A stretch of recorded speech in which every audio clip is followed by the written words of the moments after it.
Hey, what's going on, you guys? This is Madam 81, and I'm coming back to you again. And again, this is from Gossip, and this is about none only Rick James. Um, According to this article, it says woman sues Rick James for allegedly raping her in 1979. It is 2020. Let me just say that off the top. According to WIVB, the late great Rick James is accused of raping the 15-year-old girl back in 1979. The accuser, who chose to remain anonymous in the Child Victims Act lawsuit, alleges that Rick James threatened to cut her and raped her in the upstairs bedroom of the group home. Records show that the spring of 1979, when she was 15 years old, James came to the group home on Richmond Ave to meet one of her house parents at the time. She said James was brought through the dining room where a group of young ladies allegedly wooed, all excited to meet him. The accuser claims that she went upstairs to her room, where she changed into her nightgown and laid on the bed to read. Then James allegedly came into the room and laid on top of her. He grabbed my hair and pushed my head into the pillow. I tried to fight him off, but he told me to shut up and quit moving or I'll cut you. He violently ripped off my underwear and proceeded to violently rape me and ejaculate inside of me. He then threatened me that if I told anyone, he would know where to find me.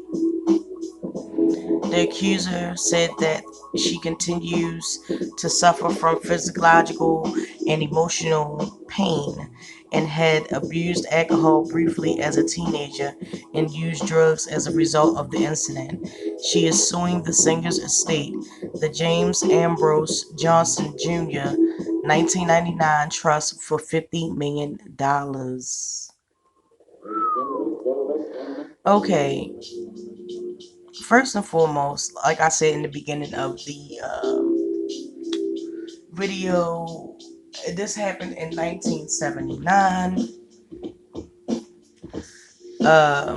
It is now 2020. Why now do you decide to come out with this information? Why didn't you feel the need to come out when he was alive? Also,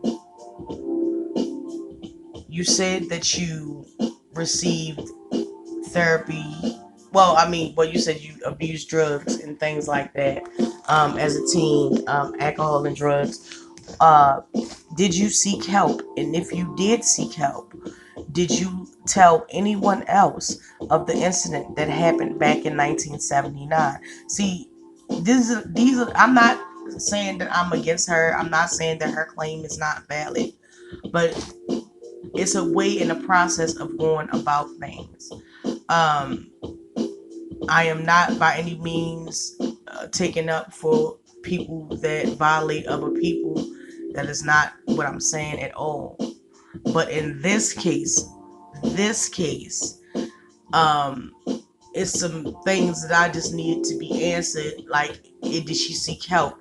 If she talked to an addiction counselor, did she tell them?